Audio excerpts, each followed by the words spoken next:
네, 지난주 한국은행이 기준금리를 1.5%로 동결했습니다. 지난해 11월 인상 이후 9개월째 금리 동결입니다.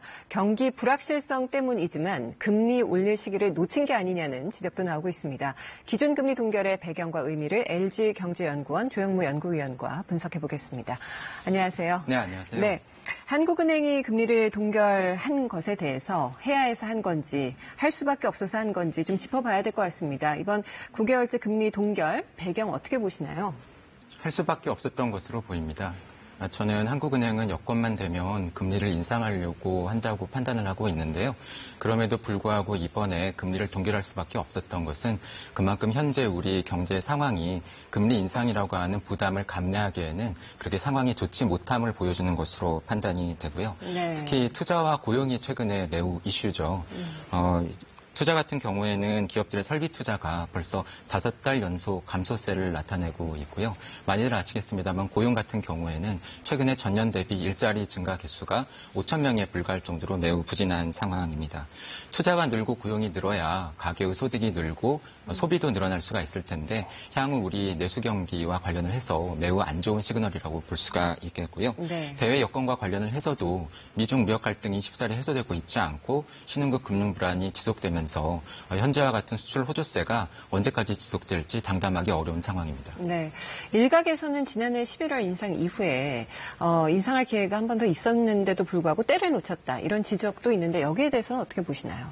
이번에 한국은행이 금리를 동결하고 나서 직후했던 기자회견에서 바로 똑같은 질문이 한국은행 총재에게 주어졌었고요. 여기에 대해서 한국은행 총재는 적극적으로 해명을 한 바 있습니다. 당초 예상보다도 우리 경제를 둘러싼 대내외 여건, 특히 대외 여건이 연초부터 매우 어려웠다. 네. 그래서 금리를 계속 동결할 수밖에 없었다라고 하는 불가피론을 역설을 했는데요.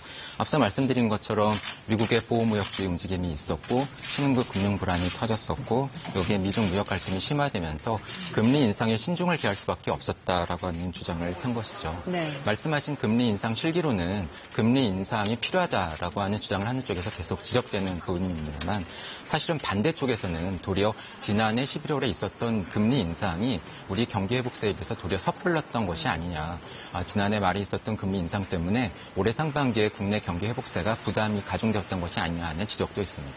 네, 이번 금리 동결로 이제 한미 금리 격차가 더 벌어지게 생겼습니다. 지금 0.5인데 9월 말에 이제 미국이 0.25%포인트 더 인상하겠다고 했으니까 0.75로 벌어지게 됐는데 이제 지금까지는 큰 문제는 없었어요. 하지만 이 정도 벌어지면 자본 유출 위험이 더 커지지 않을까 걱정스러운데요.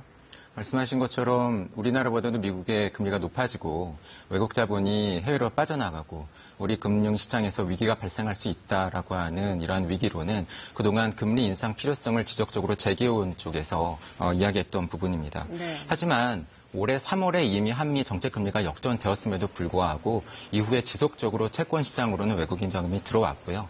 주식시장에서도 한 달은 들어오고 한 달은 나가고 다시 한 달은 들어오고 한 달은 나가고 이러한 패턴이 반복되고 있습니다. 네. 미국은 경기호재세를 바탕으로 해서 내년까지도 계속 금리를 올릴 것으로 예상이 되는데요. 만약에 우리가 금리를 올리지 못한다라고 한다면 현재 0.5%포인트 수준인 금리 역전폭이 내년에는 1% 중반 수준까지도 확대될 가능성이 있습니다. 네. 금리가 역전된다고 해서 앞서 말씀드린 것처럼 당장 자본이 빠져나가고 있지는 않지만 계속해서 역전폭이 확대된다고 한다면 이것은 분명한 부담 요인이기 때문에 네. 빨리 국내 경기 회복세를 끌어올려서 우리도 금리 인상 여건을 마련할 필요가 있을 것으로 보입니다. 그렇죠. 미국 금리 인상 흐름에 등 떠밀려서 만약에 금리를 올린다. 그럼 여러 가지 문제가 발생하고 또 부작용이 있을 텐데 어떤 것들이 예상할 수 있을까요? 일단 금리가 오르게 되면 기업들이 투자를 늘리는데 부담이 커지기 때문에 가뜩이나 감소세에 있는 투자가 더욱 어려워지고 고용도 위축될 수가 있겠고요. 가계 입장에서는 최근에 가계부채 규모가 모두 1,500조 원을 넘어섰는데 이렇게 막대한 가계부채 규모를 감안할 경우에 대출 이자가 올라가게 되면은 아무래도 가처분 소득이 줄면서 소비가 위축될 수 있겠죠. 네. 미국 같은 경우에 앞서 말씀드린 것처럼 계속 이렇게 금리를 올릴 수 있는 것은 기업들의 투자가 늘고 고용이 호조세고 여기에 경기가 너무 좋기 때문에 만약에 금리를 인상하지 않을 경우에는 임금 상승 때문에 인플레 압력이 커지거나 주가가 너무 올라서 주가 버블이 생기는 것과 같은 부작용을 우려해야 될 정도의 상황이기 때문으로 보입니다. 과연 우리 경제 경제가 미국처럼 금리 인상이 반드시 불가피한 상황인가 이것을 좀 되짚어볼 필요가 있을 것으로 보입니다. 감당할 수 있으니까 그만큼 올리는 건데요. 이제 네. 우리나라 부동산 시장에 대한 이슈가 있어요. 너무 이제 저금리다 보니까 시중에 돈이 많이 풀렸고 갈 곳 몰라 하는 이 돈이 부동산 쪽으로 쏠리고 있다. 이 부분은 어떻게 보십니까? 말씀하신 것처럼 오랫동안 이어진 저금리 때문에 시중에 막대한 돈들이 풀려 있고 이 돈들이 여기저기 떠돌아다니고 있는 것은 분명합니다. 하지만 저희가 근본적으로 이러한 돈들이 왜 지금 부동산 시장으로 쏠리고 있는지 그 원인을 생각해 볼 필요가 있는데요. 네. 사실 지금 투자자들 입장에서는 특정한 지역의 주택은 상당히 우량하고 안전한 자산으로 부각이 되고 있습니다.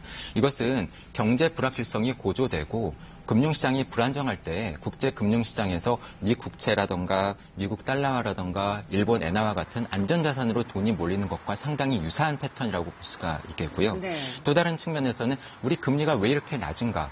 결국은 기업들의 투자가 부진하고 굳이 비싼 금리를 물어가면서까지도 돈을 끌어다 쓸 필요가 없기 때문에 투자자들이 돈을 맡길 때 회사채 금리라던가 예금 이자율이 너무 낮다라고 하는 점이죠. 그렇죠. 결국은 경제 불확실성을 빨리 해소하고 기업들의 투자를 활성화시키는 것이 많이 풀린 돈들이 보다 더 생산적인 부문으로 흘러가게 하는 근본적인 처방이 되지 않을까 하고 생각이 됩니다. 네, 부동산 관련 추가 질문인데요. 집값 급등을 좀 막기 위해서 금리를 더 인상해야 된다. 이 부분 과연 실효성이 있을까요? 저는 앞서 말씀드린 우리 현재 경기 상황을 생각할 때 금리 인상은 좀 신중할 필요가 있다라고 봅니다. 왜냐하면 부동산 시장, 특히 특정 지역의 부동산 가격 급등에 금리 인상으로 대응하는 것은 신중할 필요가 있는데요. 최근에 서울 지역 집값은 오르고 있지만 지방의 집값은 도리어 떨어지고 있고요. 특히 금리 인상은 집값뿐만이 아니라 우리 경기, 물가, 환율, 투자, 소비와 같은 광범위한 부분에 영향을 미칠 수 있는 정책 변수이기 때문에 여러 가지 변수들을 종합적으로 고려해서 판단할 필요가 있는 것으로 보입니다. 네, 끝으로 짧게 연내 금리 인상 가능성 어느 정도 있다고 보시나요? 일단 다음번 금통위가 한국은행이 수정 경제 전망을 발표하는 금통위인데요. 네. 만약에 현재 2.9%로 보고 있는 한국은행의 경제 성장률 전망치가 하향 조정된다라고 한다면 올해 어쩌면 금리를 올리기 어려울 것으로 보이고요. 네. 금리 인상 시가 내년으로 늦춰질 가능성도 있습니다. 네, 경제 전망치를 좀 살펴봐야 되겠습니다. 오늘 말씀 잘 들었습니다. 네, 감사합니다.